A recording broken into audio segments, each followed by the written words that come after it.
Yes, mbaniriza kade kano muli mutya mwasibye mutya ene bagita fa adi activity.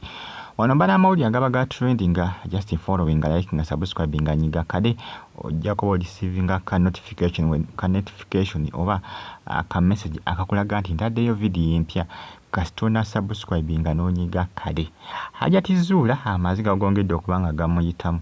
Emisango egimu yagikiriza era nga kooti egenda kuba ekomya omusajja mukulu n'ennaku z'omwezi za 30 ndowooza omwezi guno ogwa October lujja kuba lwakuna lujja omusajja mukulu amanyikiddwa nga Hajjat yalikomezebwa mu kooti oluvannyuma lwa Zurah okubanga akkiriza emisango egimu.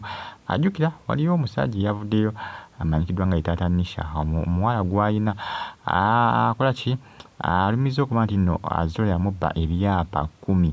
Abamu bagamba nti essaawa zino kirabika ndowooza nti yataddemu ensimbi era nti abasinga abakola ki aboogera ku social media nti yabaguliridde.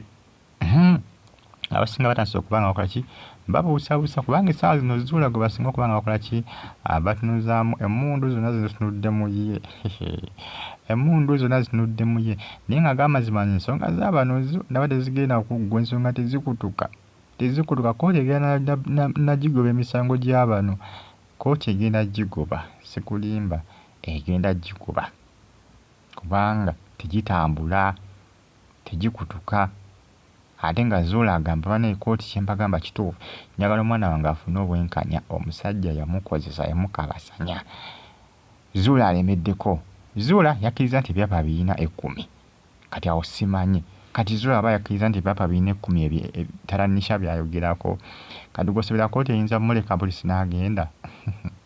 Bamagaya ebintu byano bane tebitegereka bitabula bikonfuzinga kuba ne guno musango ogw'omusango mpoziko kooti kyoyinza okukola kiri kimu kyokandiza kumukendeeza ku kibonerezo naye ate kinaazuuka nti nebyayogera ku Hajji si bituufu ate awo bijja kuba biri ku sayidi ye. Naye nga nsinda bagamba nti Hajji talina musango. Kyandiba nga alina omusango kisobokera ddala era ziyinza obutakyewuunya nnyo kubanga ebya bulijjo bibeerangawo. Tuyinza tulabe kooti kyegenda okubanga ekonfaminga ku nsonga zino kubanga kooti kirabika erina ndowooza obujulizi bwe yafunye obulala bwegenda okubanga egattagatta ku information already gyebadde erina ku nsonga zino eza Hajjat Zurah kw'ossa n'omwami we amanyikiddwa nga Hajjat ebyokuba nti bamulumiriza okuba nti yali agezaako okuba nga akabasanya muwala wa Zurah gwe yakola ki gwe yajja naye mu bufumbo tatanisha avuddeyo nga yabanja byapa bye n'abasinga beebuuza bulijjo alinda ki kyokka information etambula eraga nti ate Zurah yakkiriza nti ebyapa abirina ndiyo tebitegereka bulungi bannange.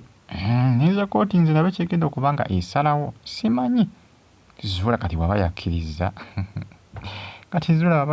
mazima ddala ki ekiddako waba yakkiriza nti ebyapa yabitwala kubanga agamba simanyanga yamutwalako ne container z'emaali simanyanga biki ebisinga nze nga bebimu balimba n'okulimba bwendabanga atanisha agamba nti yali yamutwalako container simanyanga ez'emaali simanyanga container 5 ez'emaali simanyanga ebyapa 10 nga bingi bannange.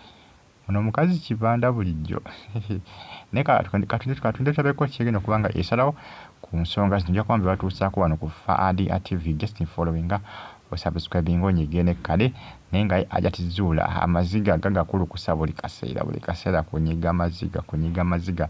Bamu bagamba nti ayagala nnyo nti okwekaabya nti Amaziiga ge gali kumpi. Aya nja kuba tulaje bigenda kubanga bikomekera just following subscribing nyiga kale naye nga ensonga za wano zo sizakuggwa kati kooti eyinza n'okuddamu n'emuzaayo Hajji ne Zurah bonna nekola ki neebazaayo bombi mu Komera.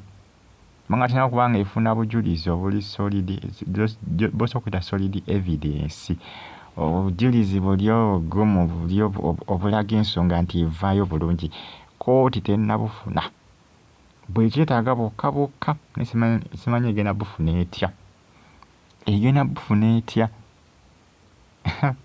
kubanga